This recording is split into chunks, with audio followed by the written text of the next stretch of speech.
I thought it would be really interesting to show different ways to start improvising simply and then get more complicated.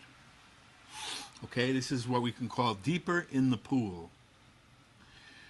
So one of the things with improvisation that's extremely helpful is to have just some kind of guiding concept for your creation. It's always spontaneous and anything can happen, but it's also nice to have certain general ways to develop things that you're aware of, because it helps to give shape and structure to your playing. When I would say it's common when people improvise to just do kind of whatever, like just kind of do whatever comes. Now, on some level, that's of course what we're doing when we improvise.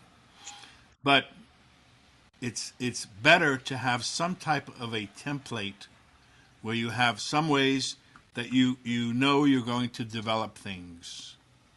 And so this really helps if you're doing a whole solo or if you're doing in a group or a solo performance, either way. So that's what we're going to talk about right now. So we're going to start, I'm going to take it step by step into the pool. We'll start on the shallow, we'll start on not even in the pool really. We'll start on the steps. So we're going to take all the things you are, and we're going to just play the melody. So we're going to start on the very, very first part of the improv pool, which is the melody. So Charlie and I are going to play the melody, and then we're going to stop.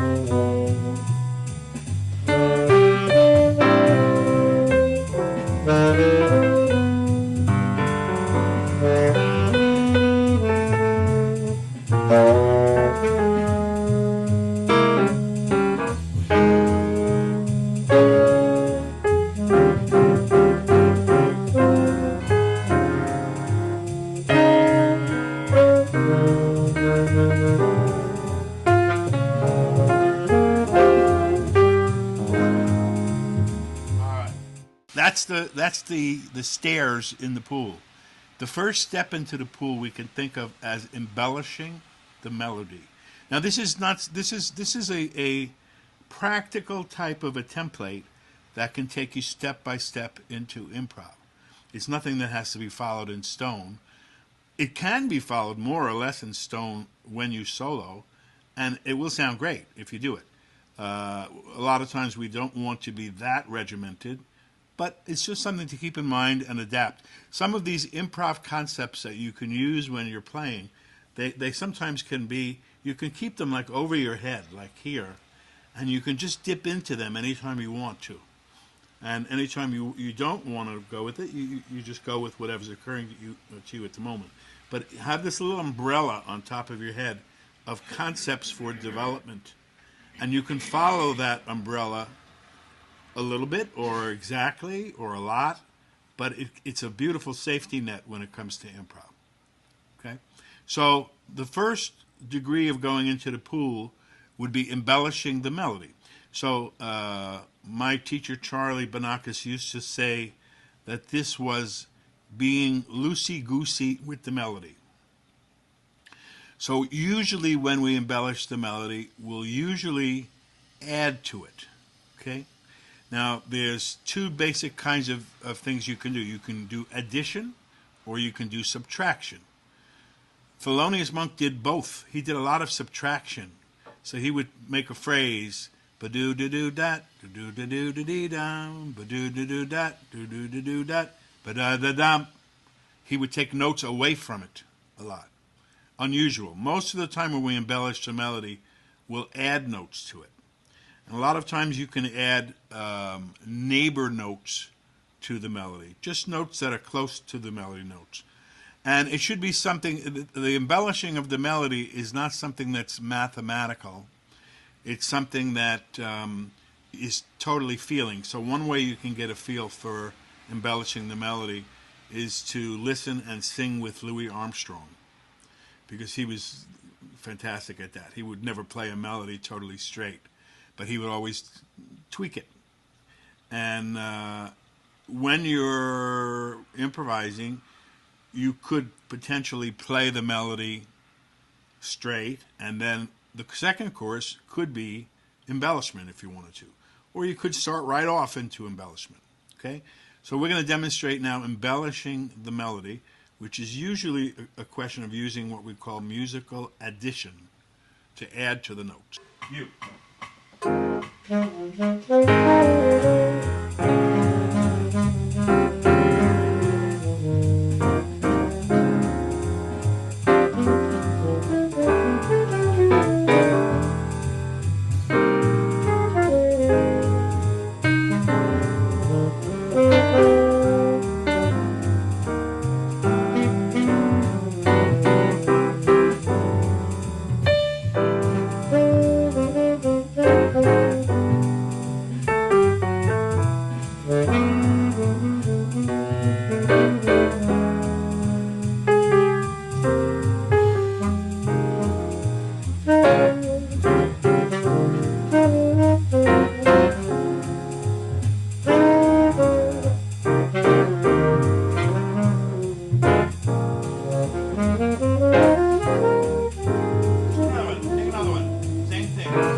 Embellishing the melody.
So in terms of, that's a very interesting kind of approach to the melody.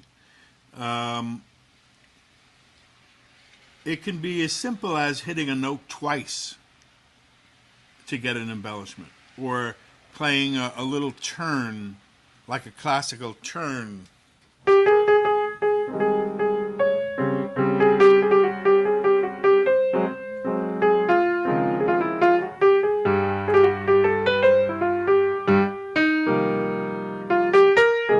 Also use the principle of imitation. So once I develop a little embellishment, I can use it again.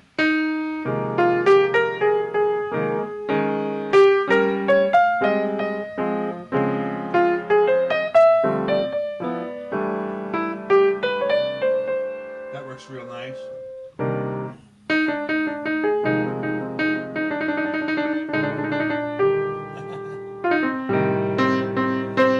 Piano, you can change things, like, for example, the way you're playing the melody. So maybe we could do octaves.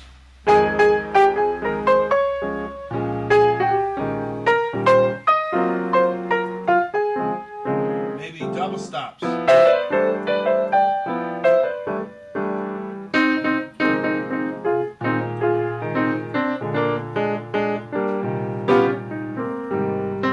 maybe I could do like a block chord thing.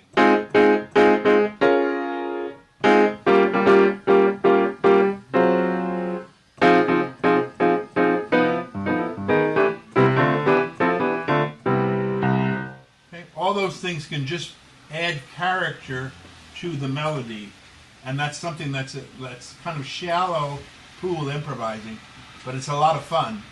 And you can always come back to that, even when you're in a complicated part of your solo. You can come back to embellishing a melody and bring the listener more or less back to where you started, which is a nice thing to do when you're already into it. Okay, so our next concept will be creating a new melody.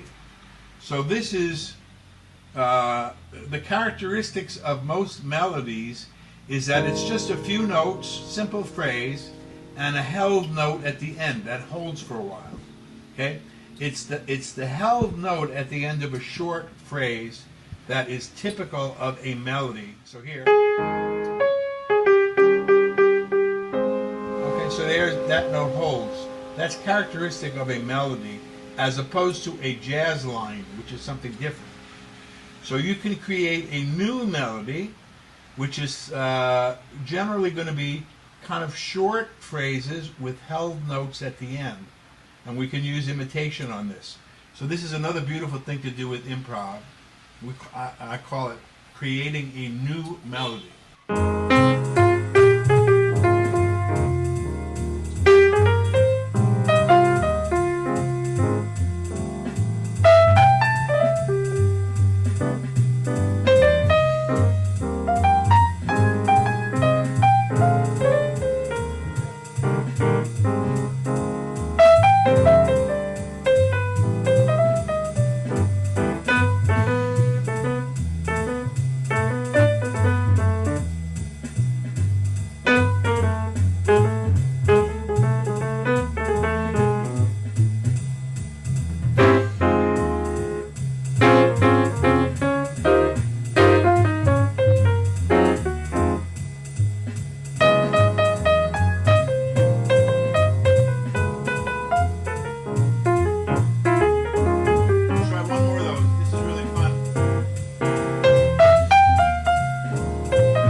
Nice, Charlie.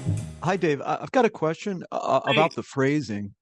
Yeah. Um, I'm trying to trying to listen closely and hear what's happening. So I'm hearing some like repetition of some sort of phrasing Mm-hmm. happening between phrases, like not exactly, but the same sort of thing going on.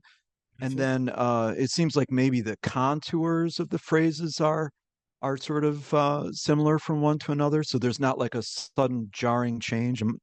Is that the sort of thing we should be Okay. thinking about? The whole trip with improvising, and Bill Evans used to say this was the major thing that he was trying to figure out with improvisation was why does phrase B follow phrase A?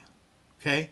So if you're having a conversation with somebody, it's really important that, the phrases follow each other naturally, right? Same with music. So there's there's two general ways to think about this.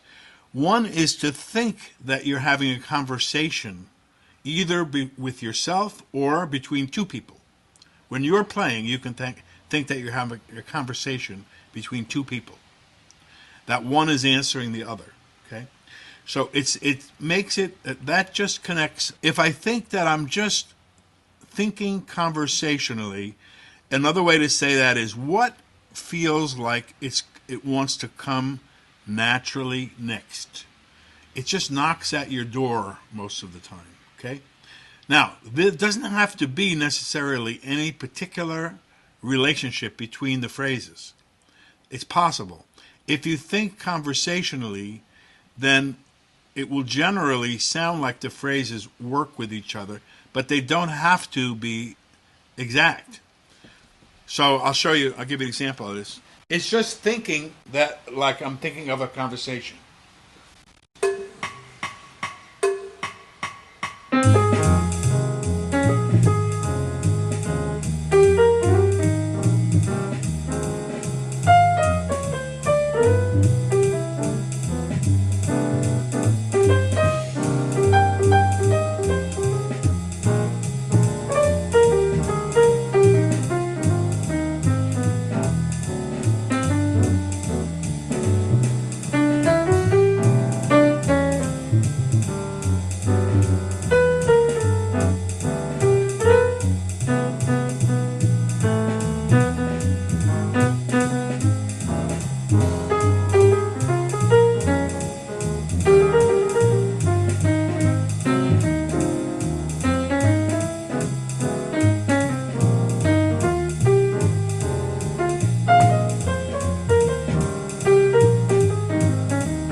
Can you hear that? Yeah, that It sounded just kind great. of felt natural. Now, but wait, there's another. That's the Oh, first thing. okay. The other thing, there's a principle of improvisation called imitation. Okay, this is not only a principle in improvisation; it's a principle in creating music of any type, whether you're composing or improvising or whatever. Now, imitation is using it's like theme and variation. Okay? It's something very specific. It's something that you will do specifically when you're improvising for a period of time. And this is one way to develop what you're playing. So there are two basic forms of imitation. The first is what we call perfect imitation, and the second is what we call imperfect imitation. Okay? Very interesting. perfect imitation, this is what you were asking, Ed. Perfect imitation is when you play the same exact phrase from a different note. Okay? Now that's going to work. That's going to work sometimes, or it will work a lot of times. It's to your discretion. But exactly imitating your phrase is something that will definitely give yourself and the listener something to hang their hat on. You know, they can hear it, they can understand it. You know, which is good. So, for example, perfect imitation.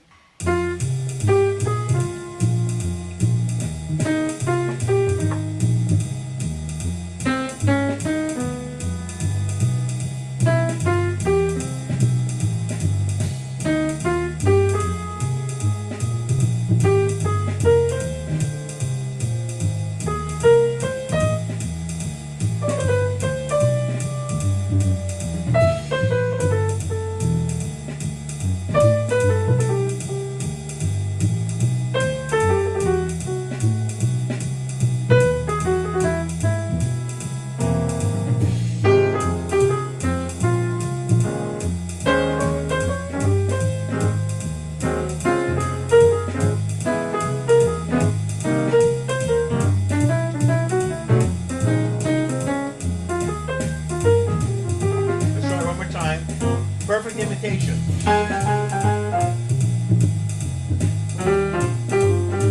little bit change there.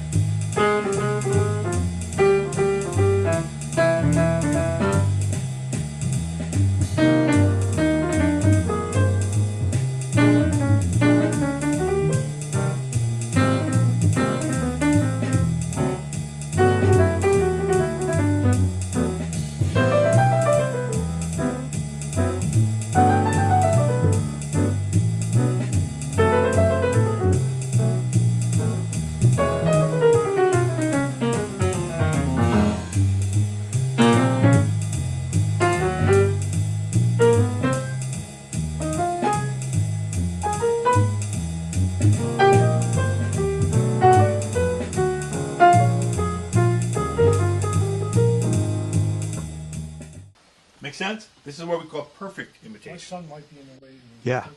Actually, I'm thinking Yeah. like that would be a great way to just get started if you're, if you're really trying to just get off the ground, right? Absolutely. And Okay. now, the most famous kind of perfect imitation is bam, bam, bam, bam, blah, blah, blah, blah. Perfect imitation. Now, here's a really, really cool concept when it comes to imitation. The question is, how long do you imitate an idea for? How long do you vary it? The answer is, you will get a signal from the little person in your head when the phrase is played out. It's not necessarily you don't want to say it'll be 2 times or 3 times or 4 times. It generally you want to do it a couple times because that's what will drive the phrase home to the listener. But you'll get a very definite signal if you listen. And if you program the little person in your head who's listening, the improv traffic cop, say, I want to know when my perfectly imitated phrase is finished. You're going to get a very strong signal. Done. Okay? Let me show you that. And I'll tell you what I'm hearing. A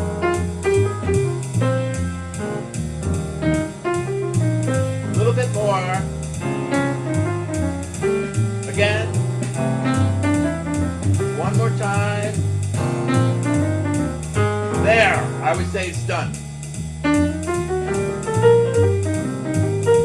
From there you can go into an 8th note line or anything. Same thing.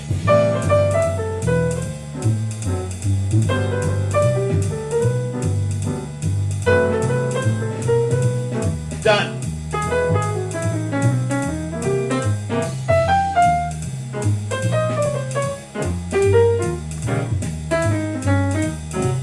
Done.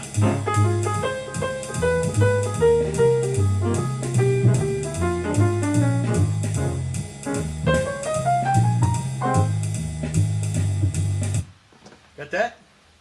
Yeah, Okay. that's great. Yeah, All right. thanks for bringing me back to the instinctive method versus the, logical method. uh, Dave, Yeah. Yeah. I had a senior moment. So you talked about Bill Evans, and then he had two tricks. One is imitation. Was something before Well, that you mentioned? okay. So they're the two general big concept ways you can think of one phrase naturally following the next. Is the first way is to think conversationally when Okay, you're playing. Think in like you're talking, okay, okay, musical phrases, right? And that if you think that, it should work out that one phrase will naturally follow another. The other ways where we're talking about imitation are very okay. specific ways, right? Right, good. Now you can use all of this. You can use all of it and more, as much or as little as you want. It's totally, it's a blank canvas, which is, the greatest thing about this whole thing. Now, Sure. I want to go one step further into the pool. The other kind of imitation is called imperfect imitation. Yes. Very, very interesting. So, imperfect imitation is you're imitating or echoing the phrase you played before, but you're not doing it perfectly. You're making some alteration. Now, the alteration, was your question, Ed. The alteration can be lots of things. It could be you could add notes to your original phrase. You could take notes away from your original phrase. And one fun practice routine is to actually try this specifically when you practice. Try creating a phrase, imitate it perfectly for a while, just as an exercise, or try playing a phrase and adding notes to it, and then maybe try playing a phrase and then the same thing but take away notes from it. So adding, addition, subtraction is one way. You can change the intervals between the notes. That's a good way to vary a phrase. You can definitely vary the rhythm. Okay, so I can just change the rhythm, make the notes faster, make the notes slower. You can change the direction of the notes.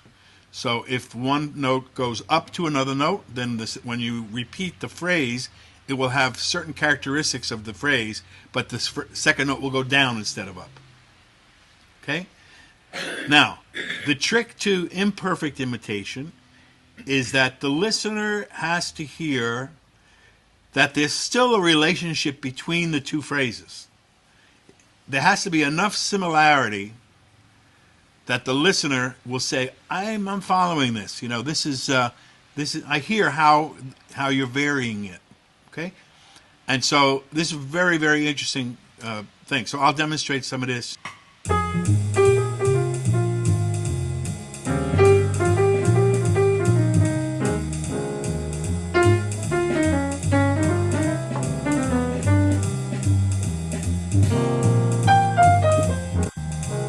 What? Uh,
Catch that?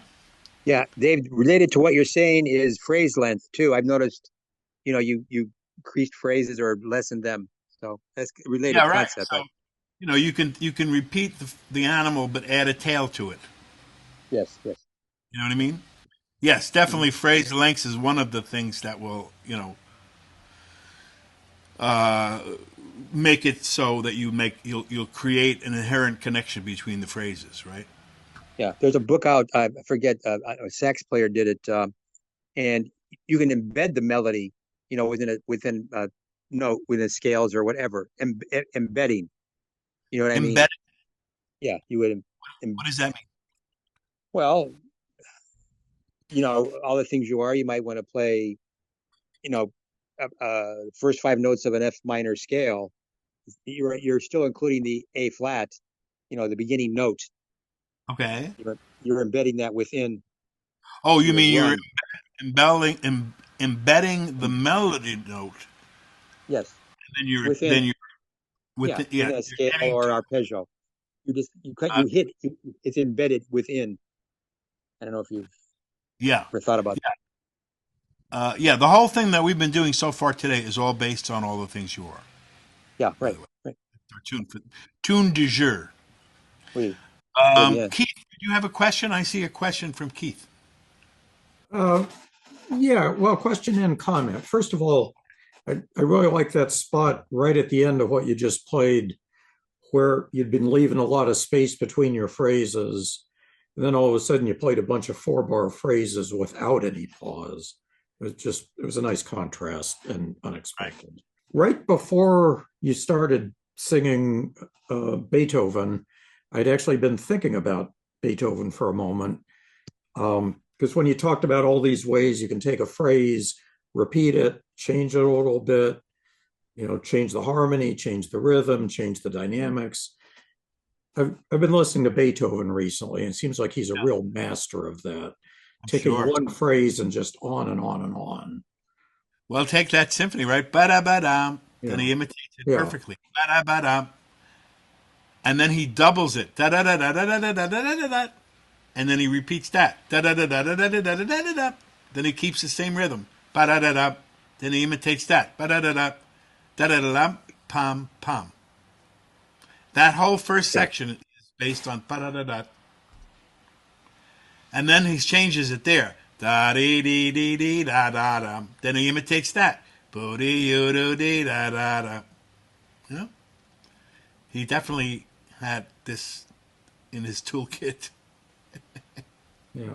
So, Yeah. do you find it useful to listen to music from then to Oh get man, ideas there's for how you oh play? yeah, absolutely. What do you Yeah. think, Charlie? Yes, for sure. Tell, yeah. how do you do that in terms of listening? I do a lot of it on YouTube. Okay. I just I just listen. I don't try to analyze all that much, Okay. but somehow I think I'm able to work some of it into my improvising. Okay.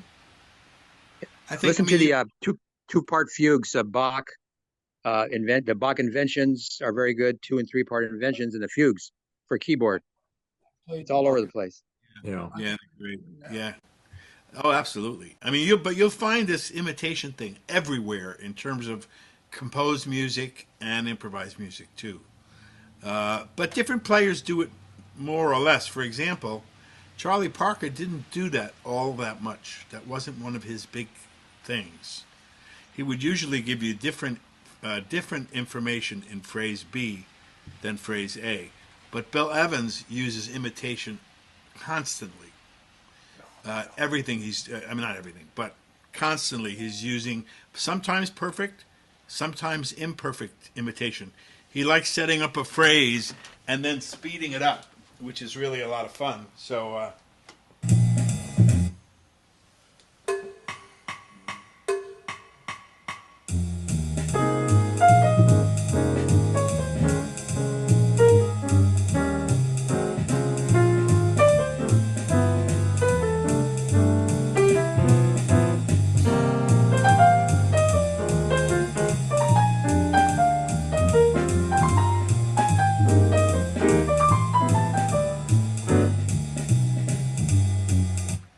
it's partially the reason he does that, I think, is because he wanted his music to be very accessible to everybody. Somebody like, Lenny was not so interested in that kind of general listenability. But somebody like Bill, I think he understood that his function was to be famous and to really, bring music to the public en masse. So that's why he would use some principles that people can get a hold of and make sense of. Dave and I saw a full orchestra do the symphony. Yeah, right. Yeah, that's incredible. That is incredible. Does that answer your question there, Ed? Oh, absolutely, and much more. Thank you. Yeah. So the thing is, principle number one of improvisation is anything done too long becomes boring. Okay? Anything done too long becomes boring. You could have the greatest. That's why Charlie Parker, and I remember I asked Lenny Tristano this question once. I said, I was learning about, Lenny was teaching him about the different phrases and the different speeds and different rhythms.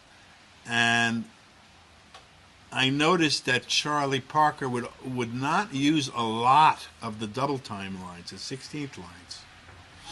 He would just use it really sparingly.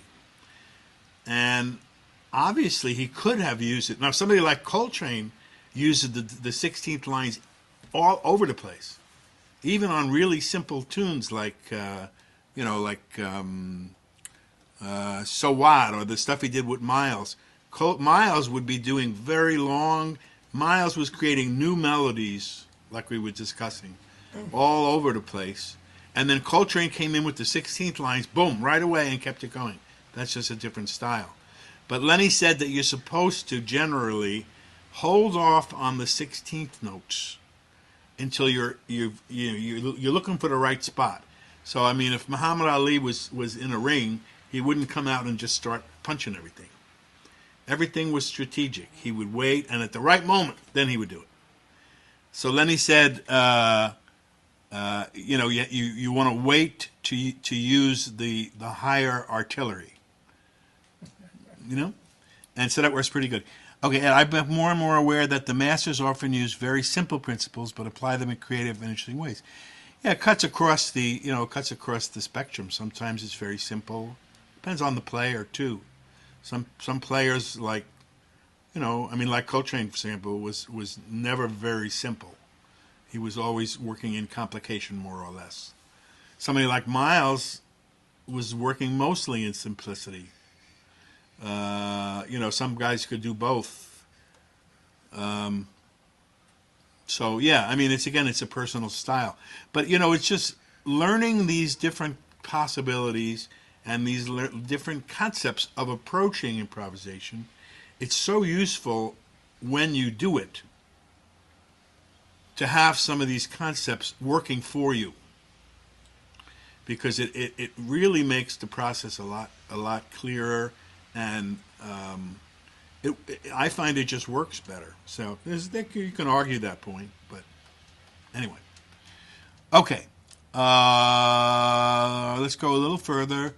So now we're going to demonstrate. So what we've done so far is we've done the melody. We've done an embellished melody. That would be like the first step into the pool. We did a new melody. That would be the second step in the pool. We did... That's it. That's it so far, right. So now we're going to get into the jazz lines, which is the swing eighth line, okay? The eighth note line is the backbone of jazz playing and jazz phrasing. And so a lot of times, it depends on the player, it depends on the situation.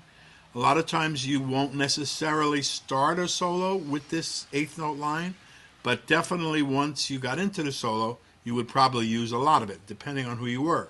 So Art Tatum didn't use any of this eighth note line. It was all 16th and 32nds and all that. Bud Powell used tons of eighth note lines. It's up to you, but it's good to know the different possibilities. So now we're just going to demonstrate a swing eighth note free line. This is the first place where we're breaking free from the melody totally. We're not thinking of the melody anymore. We're trying to just flow and get the melodies to appear as we play, which is the great part of this.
Yeah, nice, Charlie.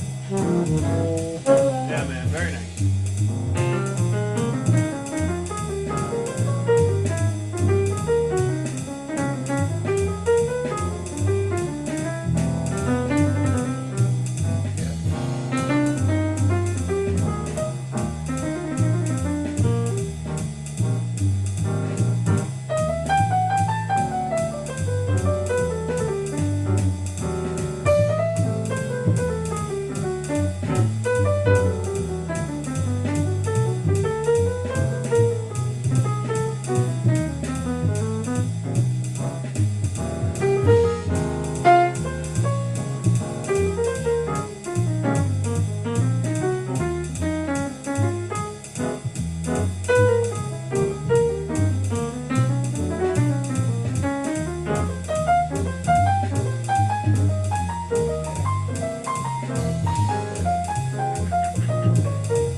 Okay, now we're going to go further into the pool.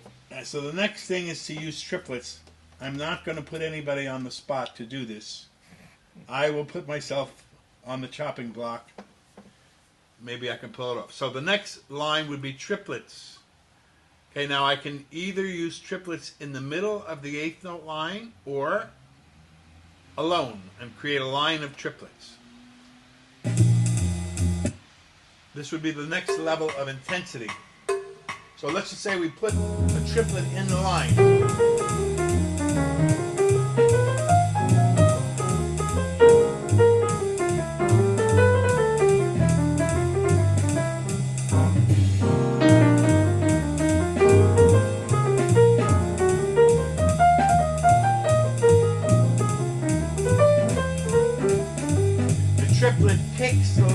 ahead a little bit.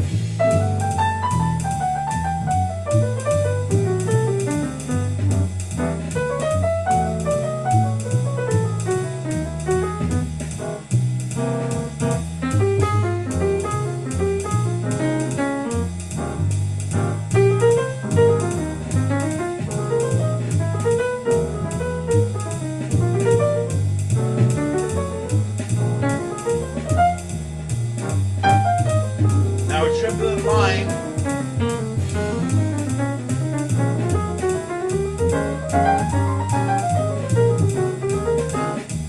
How you end it is the most important thing. You want to nail the last note, usually on the downbeat.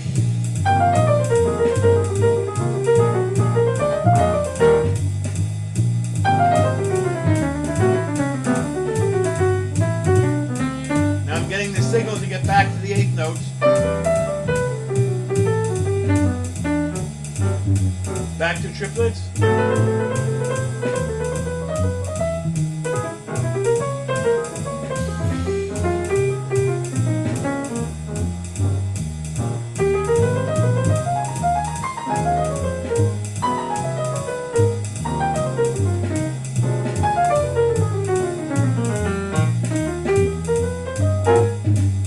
Now last one is 16th notes.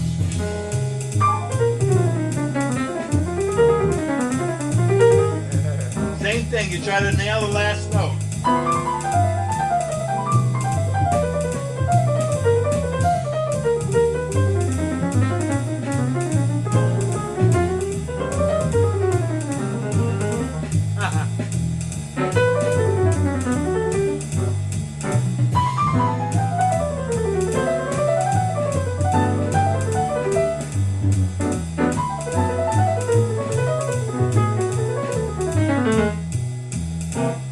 Back to eighth note.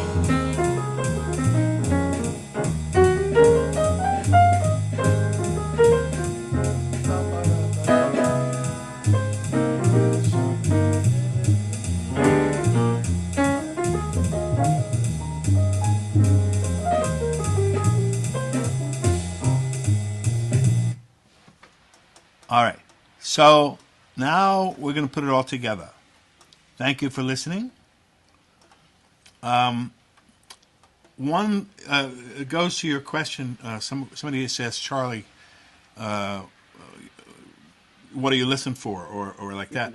I mean, that's one of the real fun parts about all this, is that it's. I find it like super fun to listen to players, and you can listen almost with a filter of looking for some of these concepts because they're going to be there. And different players to more or less degrees, you know, everyone is different. But you're going to hear how different players use these basic kind of approaches and how they develop their playing. And you learn so much from that. And it's just great. Now, one of the things, primary thing, is that generally speaking, when we're talking about general jazz improvisation, we can always do something completely different. But when we're talking about just general jazz improv, the eighth note line is the center of it all. So we want to develop to get up to that eighth note line. Once we're at the eighth note line, it's like cruising altitude in a plane. Like you start on the tarmac and you go up to cruising altitude. That's the eighth notes. Once you're in cruising altitude, you stay there for a while. You cruise. And then it can go higher. Then you go up and higher, and then you come down to it. So if you think of the eighth note line as the kind of glue that holds it all together, that's a really good way to put it together, okay? So I'm going to get signals like, get more intense now, go faster, enough of this rhythm or enough of this phrase, and then you'll go into whatever you want to go into. You go anywhere. But then pretty soon I'll get that little creep in my head telling me, all right, go back to the eighth note now. Okay? Because that's what holds it all together. Okay? And again, it depends on the player. All right, so we're going to play a whole arrangement of this, and we'll just use all these things however they come.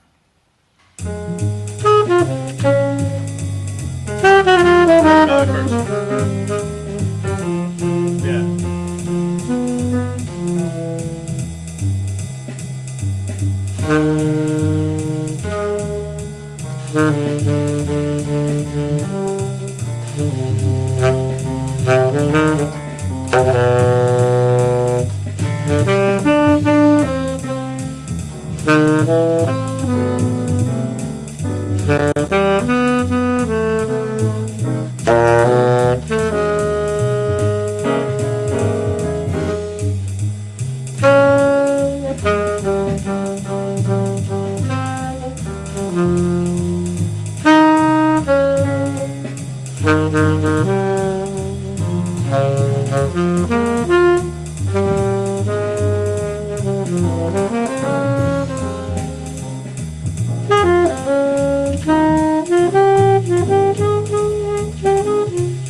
Okay, they're good now.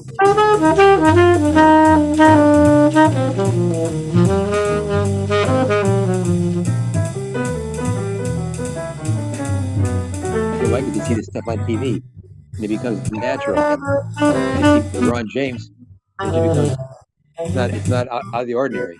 It's something they have to do.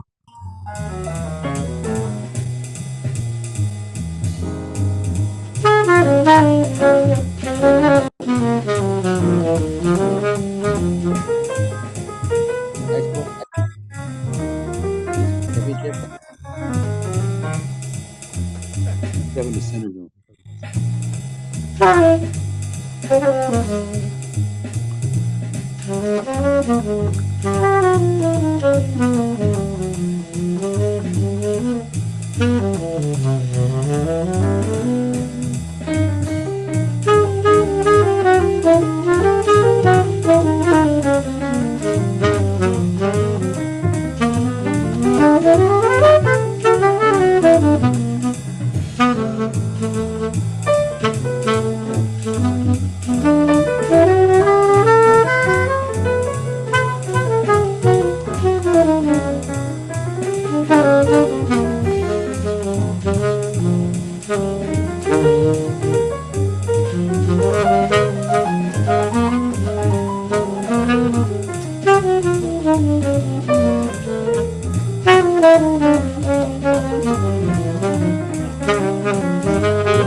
I think that was a pretty complete little presentation there.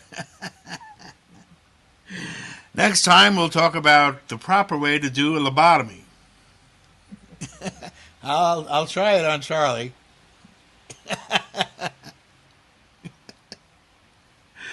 Okay. I want to thank you all for coming. Such a beautiful thing to me, I'm sure to you too, that's why you're here, is that we can just be sitting here, basically nothing is happening, and we can all of a sudden, as Bill Evans said, flip a switch, and then all of this music can just come from nowhere. And every time we do it, it's totally different. And I mean, there are similarities, but it's completely different music. And it's totally there to express whatever you want to express in the moment. And my great teachers who taught me how to do this, they were giving me the keys to the kingdom, really. And I've been able to spend, and as well as Charlie and all his jazz musicians and a lot of you folks, just spend our whole lives creating new music. And that is something else. It's really a gift. So it really means a lot to share it with you. If you have any questions, Charlie, you sounded great today, man. Thank you. Let's hear it for Charlie. Any questions? Any questions for Charlie? Yeah, it's not every day, man, you get to sit around and listen to this. Yeah, Leo, go ahead, man. Oh no, Oh, just clapping. clapping. All right, he's clapping. Why is Just he clapping. happy? Great sound, great music. Okay. Thank you. Thank you. Bravo, Charlie. That's what somebody said. Thanks, Prof. Okay. All right. So almost all of the classes that we've done, this is, I don't know, maybe the 25th or 26th class. Can you believe that? Almost all of them are on Vimeo in their entirety, the good, the bad, and the ugly, and the chatting, and the inane comments and everything. They're on, you can access any of them.